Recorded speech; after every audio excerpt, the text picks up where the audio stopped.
Hello again, this is Kurt Killian from Missouri State, where this is the fraction video on addition of fractions. Just to remind you again, the video may be a little long. We're going to do two different word problems, model it with both Cuisenaire rods and area models. We'll do a matching paper and pencil algorithms, so if you get tired, hit the pause button, come back and review if you need to, if there's certain parts of it that don't make sense. So on this one, we're going to be looking for a word problem that actually has a combining kind of operation. Again, focus only on one operation so you can see what clearly makes addition. So here's the first example of the word problem. You can refer to the PowerPoint all along. We try to put the word problem all the way through so you don't forget what it is. But Paul had a third of a whole cup of milk. Joanne gave him a half of a whole cup of milk. How much of a whole cup of milk does Paul have now? Now, there's some key attributes to this, and as you model and get a little bit further along, this will be a little bit clearer, but I'll go ahead and put it out there up front. There should be some kind of combining. It should be asking for a total. And by the way, it is always going to ask for what's the total compared to a whole. It's really the only appropriate thing to ask. If you add some pieces together and we want to know how much we have at the end, it's all related, well, how much of a whole pound or how much of a whole cup of milk, or it's always back to the whole. So watch for that. In fact, that'll be true for all the operations except for division. So watch for comparing it to the whole. In all these word problems, the whole should be explicitly or at least implicitly implied by the context or by the wording that you use. Notice up in the word problem it has the whole in parentheses, but it's not a bad idea to actually say the word whole to make it clear to kids, as you probably already discovered on your fraction work up to this point, that establishing what the whole is key and can cause a lot of problems for kids if they don't know what the unit is or what the whole is. You know, and using the same size whole in each case. So we wouldn't want to do a half a cup of milk and then a third of a pound of chocolate and try to add those together. So make it very explicit we're talking about the same kind of whole, same size whole at the beginning. So again, the word problem is that we've got a third of a cup of milk. We're going to add a half of a cup of milk, whole cup of milk to that, and we want to know how much milk does Paul have, which means how much of a whole cup does he have. And we'll start with the Cuisenaire rod model. And the very first thing we do is make the wall, again, with apologies to Pink Floyd, and I won't do that anymore, but some of you know what the wall is from Pink Floyd. But we need a hole somehow with Cuisenaire rods that has both thirds and halves in it, since that's what's involved in this problem. And with some experience, you get used to the rods after a while. You kind of get to know what rod you need to choose. If you have to experiment at the beginning, that's fine. But we need to know what one rod looks like that has both halves and thirds in it so we can actually model this operation. So let's look at it, what the wall might look like. So with experience, we're going to discover that using the dark green or the green rod is going to be helpful to find one that has halves, and the halves turn out here to be the lime rod, and thirds. Again, if we've done this very conceptually, kids will not be confused by this red rod and think that it's a half because it's a two rod. We don't want to focus on that numerical aspect. We want to focus on the conceptual understanding of the fraction. This is a third because it takes three to make up this whole. And we typically are going to eventually measure with white blocks, so we need to stack the white blocks across the top. So that's what the wall looks like, and it's really, again, there only to see what does one look like and what do each of the fractions involved in the problem look like. The next thing we're going to do is act out the situation, and then we're going to measure. So we're going to break this up. We make the wall here already. I do have a picture of the wall on the PowerPoint. Notice there may be some variation with that again. You may put the hole at the top. You can line up at the bottom measuring with the single blocks. It doesn't really matter as long as I've got something that tells me what does one half look like, what does one third look like. And then we will act out the situation. So remember, Paul had a third of a cup. So let's find where the third of a cup is that he starts with. See, there's the third. Move this this up just a little bit. And then we added a half of a whole cup to that. And notice we've done this in a very linear kind of a pattern that it's like starting from here and going from there. From there to there is 1/3. From here to here is the half. We're putting them together, and we need how much that is. So what you would do is just measure that to see. So you measure with the single blocks, and you'll notice it takes 5 of them to combine 1/3 and a half. Well, what are those single blocks? We're now measuring with them, but how big are they? That's when you refer back to the wall up here to notice, oh, those are 6. So it makes sense that 1/3 plus a half is 5/6. Again, you might want to pause the video occasionally and go to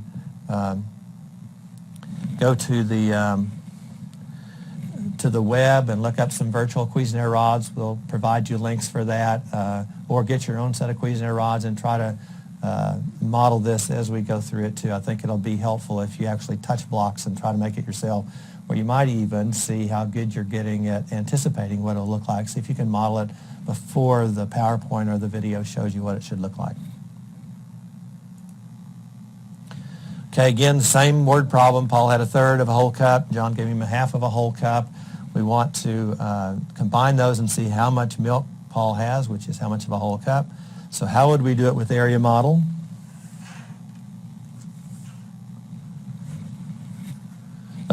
So what we're going to do is first we're going to draw the unit, see what the whole cup looks like. Then we're going to subdivide it into thirds and then subdivide it into halves and add them together. Typically we'll shade the third first, you'll see that, and then we'll subdivide to see the halves, and then we'll shade the part that is added onto that, and then count to see how much the total that is. So we'll start with just drawing the unit. And again, I know this does not look like a cup,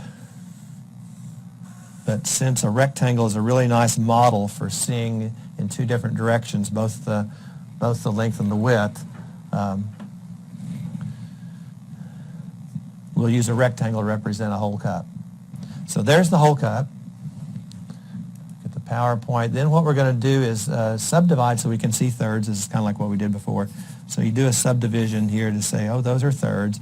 And so clearly, Paul started with this much. So we did shade the third first. And then John gave him a half of a whole cup, so we need to know what half of a cup looks like. So you do that shading to see what does a half a cup look like. Well, it divides it into 2 equal pieces. And then we got to figure out how to add that on. So the next part of this is just to show the combining and adding. So notice that a half a cup is 3 whole pieces here. And so to add that onto this, can't be added on the top because we have to combine it with what was already there. I'm going to add a half, which is 3 pieces. And then you want to know how much that is total. Well, sometimes what people will do, and you can use a different color if you want, use it with a pencil, it's just a count and say that's 1, 2, 3, 4, 5 pieces when we combine them. And but how big are those pieces? Well, notice it takes 6 of those to make the whole. So we have 5 pieces there. That's 5/6.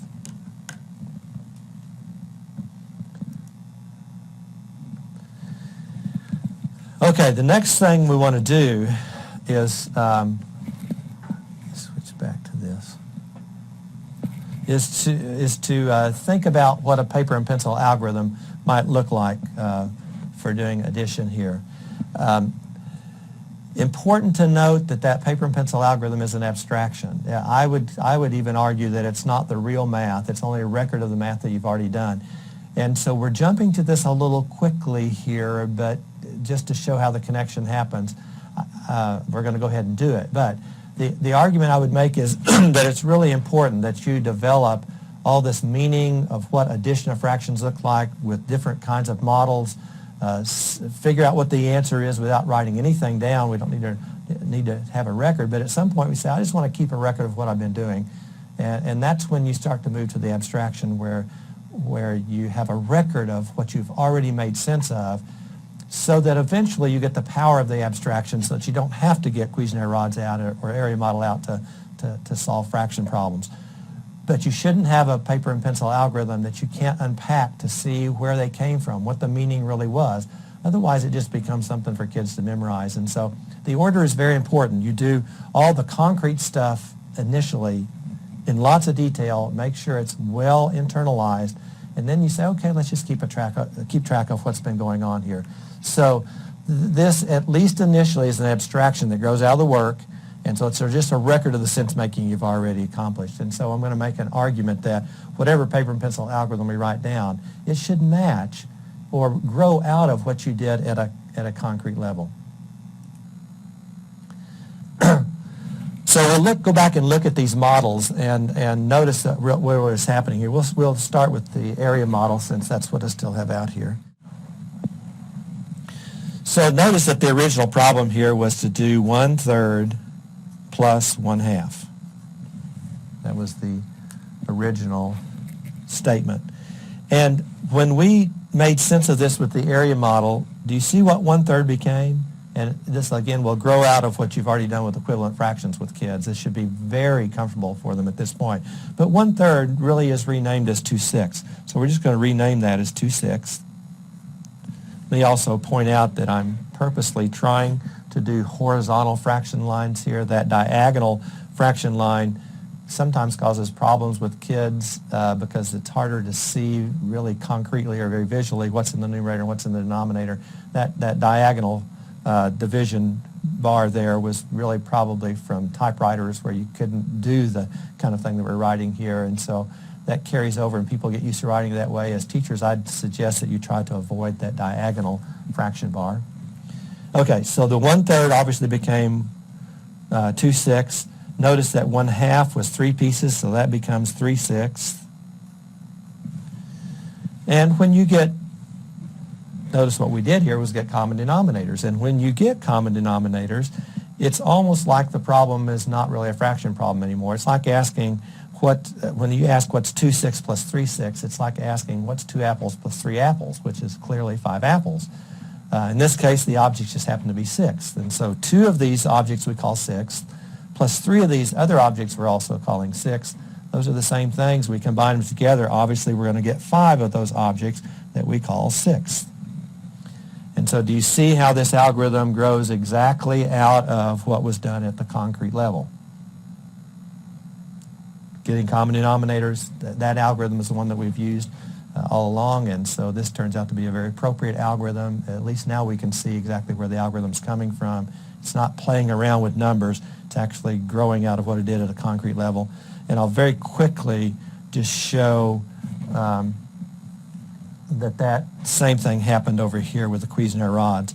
It's not always quite so easy to see, but when we did the Cuisenaire rod model, when we added these together, if you look carefully, you can actually see that this 1/3 is really equivalent to 2/6, either in the wall or down here when we model it, and the 1/2 was equivalent to 3/6. You can see it up here in the wall too, that 1/2 is the same as 3/6. So even with both models, this is actually an equivalent fraction operation. A common denominator operation.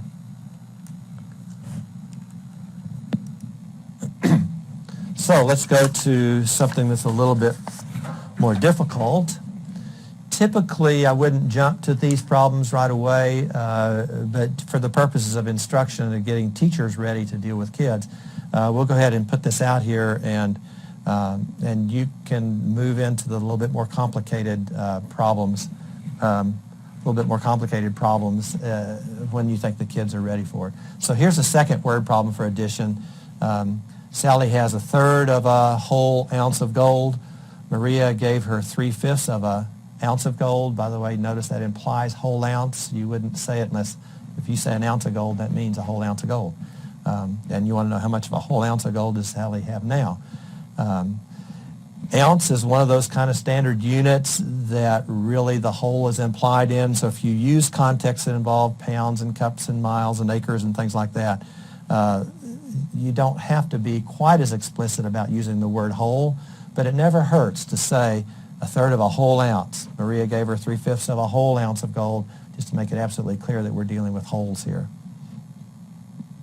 Other units, a little bit tougher, and so you'll have kids write word problems, or you may write a word problem for the kids in the class and not recognize at first that that's a little bit harder for the kids to get a frame around what that whole means. If you said, give somebody half of a whole watermelon and somebody else a third of a whole watermelon, how much of a whole watermelon do they have? That's not bad. It's just that, watermelons come in different sizes, and so it kind of could create a little bit of confusion.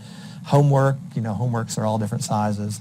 Cakes, different sizes. You can use them. Cookies are different sizes. I wouldn't only stick with the standard ones, but just recognize there could be some barriers in place where kids don't recognize we must be talking about exactly the same size watermelon if we're going to write word problems about that. So there's our word problem. We're going to go ahead and model that again. Sally has a third of a whole ounce of gold. Maria gave her 3/5 of a whole ounce of gold. How much of a whole ounce of gold does Sally have now? Notice that what's harder about this is we don't have unit fractions for both of the numbers. Still keeping a unit fraction for 1/3, unit fractions when there's a 1 in the numerator. But we're going to do 3/5 here, and that just adds a little bit of complexity to it. So again, when we do the Cuisenaire rod model, we're going to make a wall.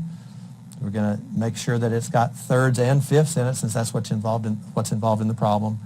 And we're going to then act it out using a linear approach. We're going to try to combine them, and then we're going to measure to see how much that is. So let's see what that looks like. I've got the picture there, but notice we had a third and fifths, and so we need a whole that's got thirds and fifths. Back to here. I have to expand that up a little bit. So there's thirds, and there's the whole. And if you may have to experiment for a while to figure it out, actually, after kids get used to playing with these for a while, you'll be amazed at how quickly they know which kind of rods are involved. But initially, it's an experimental process. And usually you would add all these 1 blocks up at the top. I'm not going to do that right now, but there would be 15 of them if we added them in all across the top. Because it takes a 15 rod in order to get both thirds and fifths. So, it's kind of a least common multiple idea, some number theory idea that's involved that if you've already done some of that, kids should be comfortable with it. So we have the wall, and we want to then try to model what was going on. Oh, by the way, notice that Cuisenaire rods here do not have a single rod that is 15 long. So we have to make that by combining two. I combined the 10 rod and the 5 rod just because I know those rods already and I'm very comfortable with it.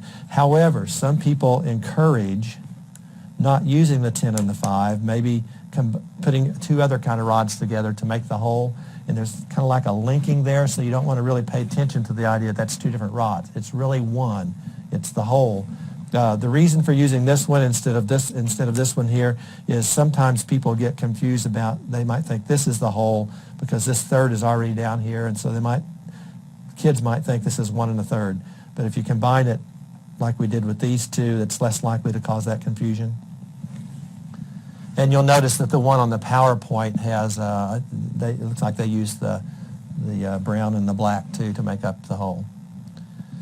Okay, let's model it. Sally had a third. What does a third look like? Well, a third is one of these yellow rods because it takes 3 of them to make up the whole. And 3/5 more, well, the fifths are the lime rods. And so we've added this much more on, so we can clearly see from a linear model here, from here to there was the third. We've added on 3/5 of the whole more, and we want to know how much that is. Well, typically what you'll do then is just measure this. So you just find enough of the white blocks that you just measure all the way across, see how many it takes.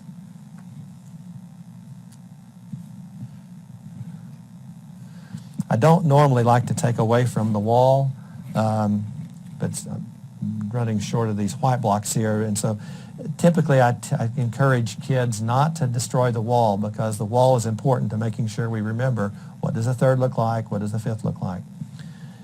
But if I stack up all the single blocks here and count those, you'll notice that it takes 14 of them. And what are these blocks? If you compare back to the original wall, those were 15ths, so 14 15ths. Another way to measure on this one, since it's so close to the hole, is it's acceptable to not even measure with the single blocks, but just compare this to the hole here, and notice that it was 1 block short. So there's certain kinds of operations that you can find the answer by comparing to the hole and seeing how much short it is.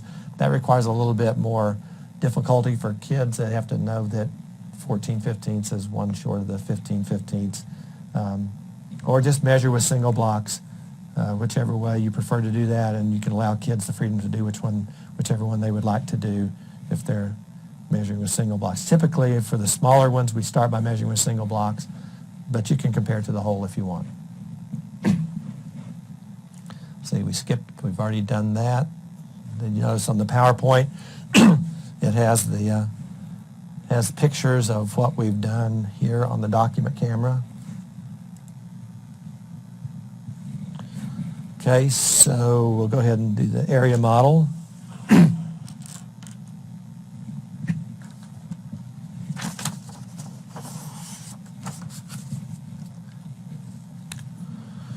So again, if you look at the PowerPoint, this is just a summary of what we're going to do. We're going to draw the unit.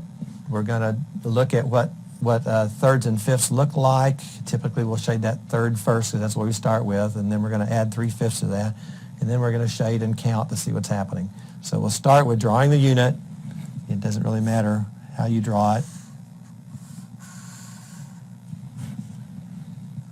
Make this a little bigger.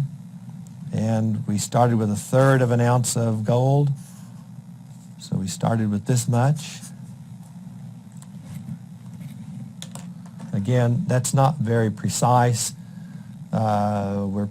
We need to try to get it as close to 1/3 as possible, but it doesn't have to be exact, because we just pretend it's an ideal cut there.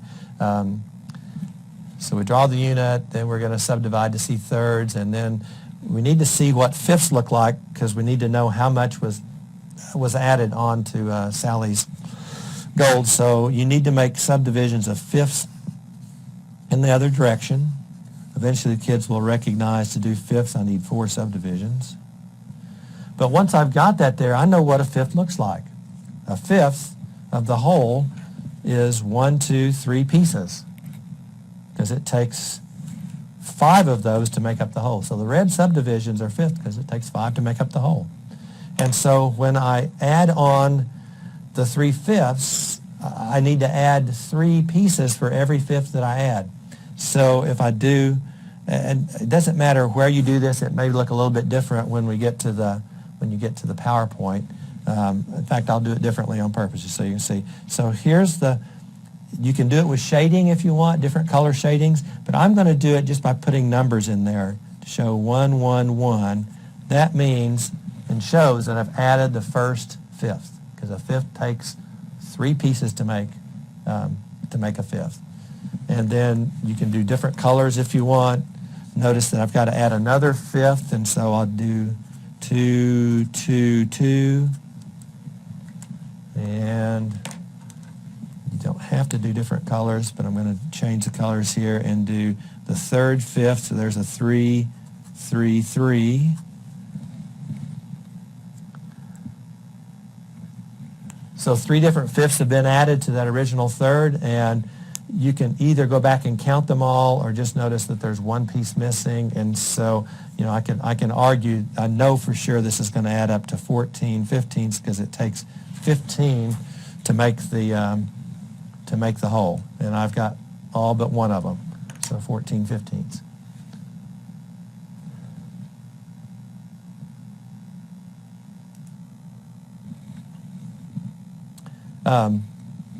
Let me mention while I'm here is that this is essential, I think, that each of the fifths are demonstrated as separate. If you just model this and just start shading in a whole bunch of blocks, you can't tell by looking at it very visually that 3 different objects have been added. And I can tell that there's 3 in each one of them, and so that looks like it's a fifth. It's a lot more clear that I've added 3/5 of this than just randomly shading 9 more little blocks. So what I tell my students when they're working on this is that each third or each fifth here must be shaded separately. And this needs to be absolutely clear, either with a different color or with numberings like this. And I actually like the numberings because it can tell there's the first one, there's the second one, there's the third one.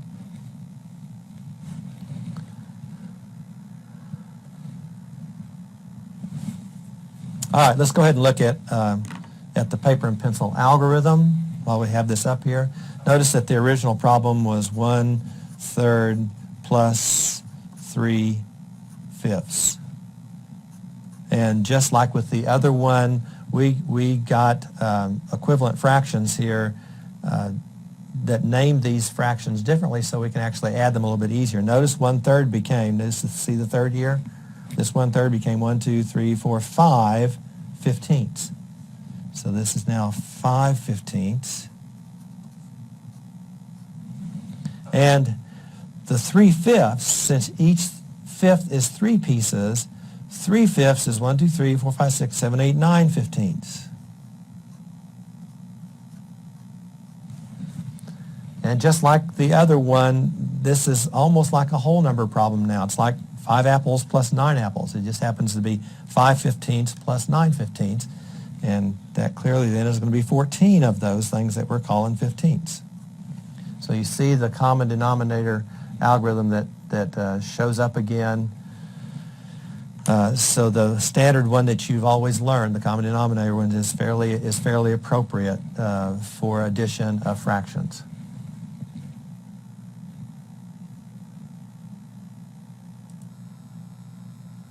So here are just a few notes related to what we've done with addition so far. It's always nice, and I hope this has been emphasized in the course prior to this point, it's always nice to encourage estimation and then compare to the exact result. In this case, it's reasonably to expect an answer of a little bit less than 1 for this problem, 1/3 plus 3/5. I mean, why would that be?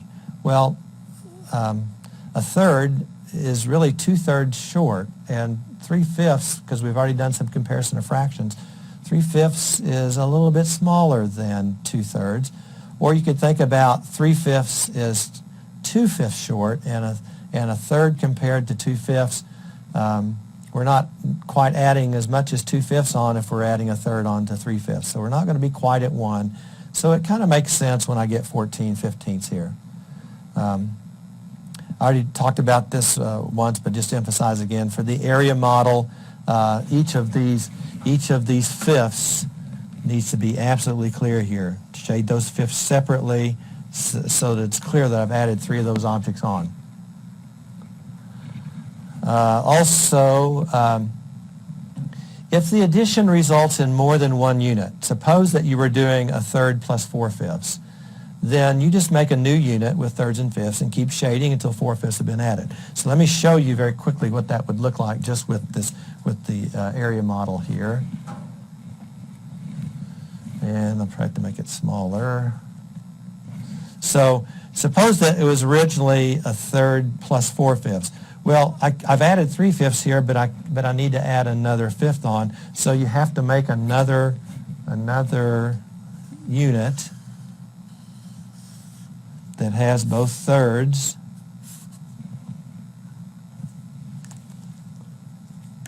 and fifths, and then add on this fourth one, shading that so you can tell that 4 of those fifths have been added. And when you do that, you get past 1, and so it makes sense. I'm going to get a whole and then 2 more fifteenths.